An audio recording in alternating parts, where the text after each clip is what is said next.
काहू ना को सुख दुख कर दाता, निज कृत कर्म भोग सब भ्राता। सो भक्तजनों, कोई किसी को दुख नहीं देता, कोई किसी को सुख नहीं देता। सच में जैसे हमारे कर्म हैं, हमारा कोई कर्म बंधन है, उसको यहाँ संसार सागर में आकर भोगना ही होता है और उस कर्म बंधन से बाहर निकलकर हम परमात्मा की ओर अग्रसर हो जाते हैं तो जीवन सार्थक हो जाता है। भ्रम है, उसने मुझे कष्ट दिया, उसने मुझे दुख दिया, उसने मुझे सुख दिया, सभी कुछ भ्रम है। भ्रम 100% भ्रम, क्योंकि इस संसार में कोई ऐसा नहीं है जो आपको सुख दे सके, कोई ऐसा नहीं है जो आपको दुख दे सके। कैसे दे सकता है? आप जिस रास्ते पर चलेंगे उस रास्ते में चलने वाली सुगंध को भी आप महसूस करेंगे और दुर्गंध को भी महसूस करेंगे। अगर आप उस रास्ते पर नहीं चलेंगे तो उस रास्ते का कोई अनुभव नहीं होगा और ना ही आपको कटीले रास्तों पर चलना पड़ेगा, ना ही आपको फूलों वाले रास्तों पर चलना पड़ेगा। जब संसार में आए हैं तो कुछ ना कुछ कर्म तो होगा। अगर सच्चा गुरु मिल जाता है, आप उस गुरु के वचनों पर चलते हैं, सच्चा गुरु तो मिल जाता है, बट हम उसके वचनों को फॉलो करें ना, उसके वचनों पर चलें। गुरु वचनों को रखना संभाल कर, है ना?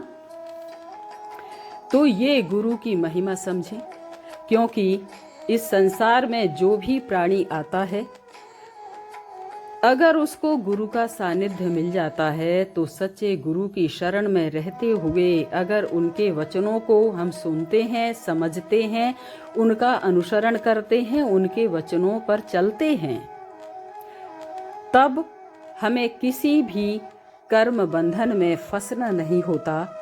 हम उस जो भी पिछला कर्म करके आए हैं या जिस क्षण हम धरती पर आए हैं तभी से हमारा कोई कर्म शुरू हो जाता है। धीमे धीमे समझ आती है, ये बुरा है, ये अच्छा है, ये नया है, ये पुराना है, मैं अच्छा हूँ, मैं बुरा हूँ। तो ये उसने मेरे को निगेटिविटी सेंड कर दी, उसने मेरे को पॉजिटिविटी सेंड कर दी, कुछ नहीं है। तो ये इस चौपाई को ध्यान रखें, काहू ना को सुख दुख कर दाता, निज कृत कर्म भोग सब भ्राता। सभी को अपना कर्म भोगना पड़ता है और इस कर्म को अगर ऐसा करते हैं, अगर कोई कष्ट दे रहा, कहीं से कष्ट मिल रहा है, हम धर्म के रास्ते पर चल रहे हैं, तो जितना भी हमारा पाप कर्म होगा, बुरा कर्म होगा, वो तुरंत कट जाएगा और फिर आगे हमें कोई परेशान नहीं कर सकता। सो इस बात को ध्यान रखें। आप इस चीज का अनुभव करते हुए कि मेरे कर्मों का केवल मैं ही जिम्मेदार हूं, इस बात को ध्यान में रखते हुए अगर आप इस संसार में रहेंगे तो नया कोई बुरा कर्म नहीं बनेगा। जो पुराना है वो तो काटना ही पड़ेगा, भोगना पड़ेगा, उससे पार निकलना पड़ेगा। सो इस संसार सागर में प्रेम से रहने के लिए अच्छा कर्म करते रहिए, गुरु की शरण में रहिए और एक ध्यान साधना जरूर करना चाहिए, क्योंकि ध्यान में, गहरे ध्यान में जब व्यक्ति उतरता है तो उसको स्वतः ही सारे प्रश्नों के उत्तर मिल जाते हैं।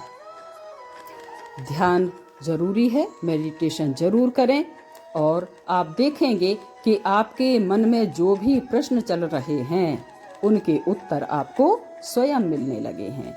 और भी आप कर सकते हैं, श्रीमद् भगवद गीता का पाठ करें, अर्थ सहित आपको सभी प्रश्नों के उत्तर मिल जाएंगे।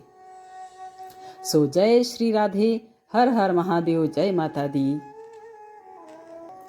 जय जय गुरुदेव, जय जय गुरुदेव, जय जय गुरुदेव। कोटि कोटि प्रणाम, कोटि कोटि प्रणाम, कोटि कोटि प्रणाम।